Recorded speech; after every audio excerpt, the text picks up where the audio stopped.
Hello friends, welcome to math classes. आज हम इस वीडियो में यूपी डीएलएड सेकेंड सेमेस्टर की मैथ के बारे में डिस्कस करेंगे, जिसमें चैप्टर 1 3 अंकों तक की संख्याओं का लघुत्तम समापत्ति एवं महत्तम समापत्तक के बारे में आज हम जानेंगे। इस वीडियो को स्टार्ट करने से पहले कुछ चीज़ों को हम यहाँ पर पहले जान लेंगे कि अभाज्य संख्याएं क्या होती हैं। तो इसमें परिभाषा जो लिखी है अभाज्य संख्या की वो ये है, ऐसी संख्याएं जो केवल एक और स्वयं से पूरी पूरी विभाजित होती है अभाज्य संख्याएं कहलाती है। दोस्तों, इसको जरा अच्छे से समझते हैं कि अभाज्य संख्याएं वो होती हैं जो केवल और केवल एक के पहाड़े में आए या एक से कट जाए। सिंपल भाषा में, या तो वह स्वयं से कटे और किसी से न कटे, किसी भी संख्या से न कटे, तो वो अभाज्य संख्या कहलाती है। जैसे कि 2 स्वयं के पहाड़े में आता है, 3 भी स्वयं के पहाड़े में आता है, या तो एक से कट जाएगा। 5 भी स्वयं के पहाड़े में आता है। इसी तरीके से 7, 11, 13 और भी अभाज्य संख्याएं इसी तरीके से आगे होती हैं। अब हम डिस्कस करते हैं भाज्य संख्या क्या होती हैं। तो भाज्य संख्याएं वो होती हैं जैसे कि ऐसी संख्याएं जो एक और स्वयं के अतिरिक्त अन्य संख्या या संख्याओं से पूरी तरीके से विभाजित हो जाएं। जैसे कि 4, 6, 8, 9। जैसे कि 4 जो है वो 2 से भी कट जाएगा, 4 से भी कट जाएगा और 1 से भी। तो इसका मतलब ये 1 के अलावा 2 से भी विभाजित हो रहा है और 4 खुद से भी विभाजित हो रहा है। तो इसका मतलब ये भाज्य संख्याएं होती है। इसी तरीके से 6 जो है वो 2 से भी विभाजित हो जाएगा और 3 से विभाजित भी हो जाएगा। इसका मतलब यह संख्या भाज्य संख्या है। इसी प्रकार से भाज्य संख्या और अभाज्य संख्या में हम एक इम्पॉर्टेंट नोट लिख लेते हैं, वो है कि संख्या एक न तो भाज्य है और न ही अभाज्य।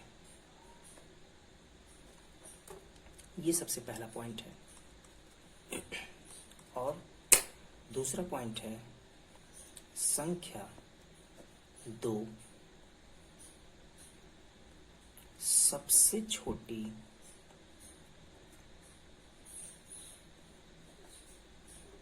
अभाज्य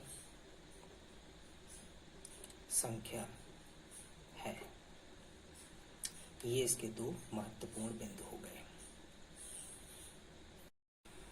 इसी में आगे देखते हैं अपवर्त किसे कहते हैं।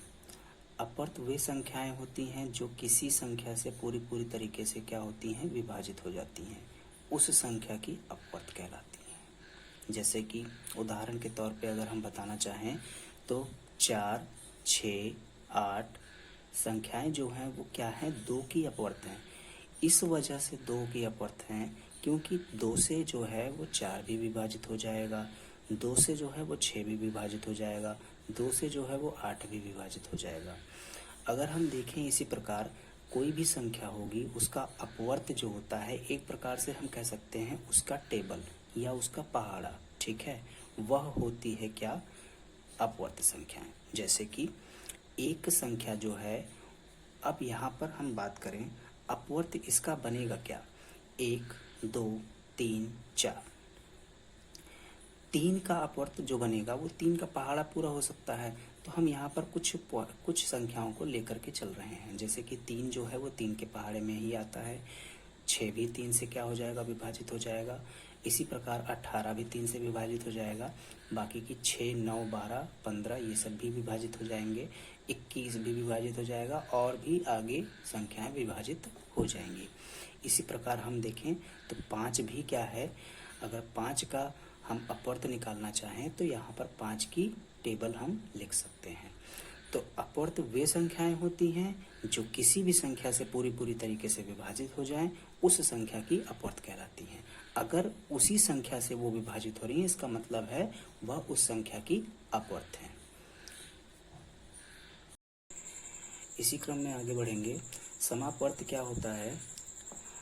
तो समापवर्त वह होता है, वह संख्याएं होती हैं, एक प्रकार से कह सकते हैं, वह संख्या जो दो या दो से अधिक संख्याओं में प्रत्येक द्वारा पूर्णतः विभाजित हो जाती है, दी हुई संख्याओं का समापवर्त कहलाती है।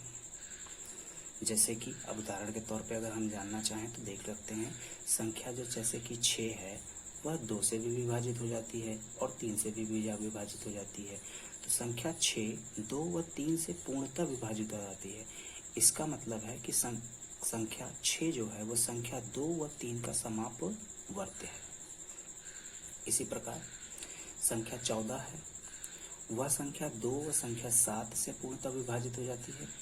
अतः संख्या 14 जो है वो 2 का भी अपवर्त है और 7 का भी अपवर्त है। इसका मतलब है कि 2 व 7 का ये कंबाइंड रूप से कह सकते हैं वह समापवर्त है।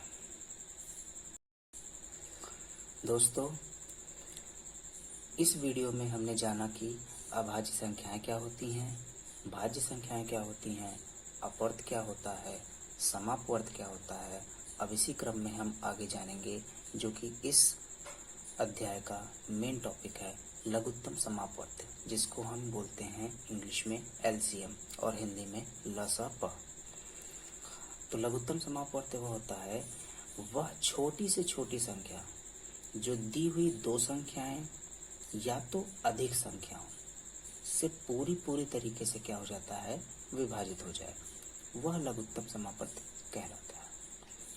अब जैसे कि एग्जाम्पल के तौर पे हम जैसे देखें, संख्या 2 का अपवर्त अगर हम लिखना चाहें तो वह संख्या 2 का अपवर्त होगा 2, 4, 6, 8, 10, इस तरीके से आगे क्रम में बढ़ता जाएगा।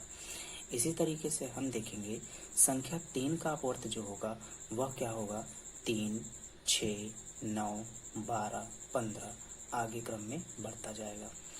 अब हम इन दोनों में सबसे छोटा जो कॉमन हो रहा है, यहाँ पर जो सबसे छोटी संख्या जो कि दोनों में हो रही है, दोनों अपवर्त जो है दोनों में कॉमन हो रहा है, तो वह है 6, जिसको हमने सर्कल किया है, वह है 6। सबसे पहला जो नंबर मिल रहा है, जो संख्या मिल रही है, वो 6 मिल रही है। तो हम ये लिख सकते हैं कि अतः लघुत्तम समापवर्त जो होगा संख्या 2 व 3 संख्या का, वह होगा 6। ठीक है, ये होगा इसका लघुत्तम समापवर्त।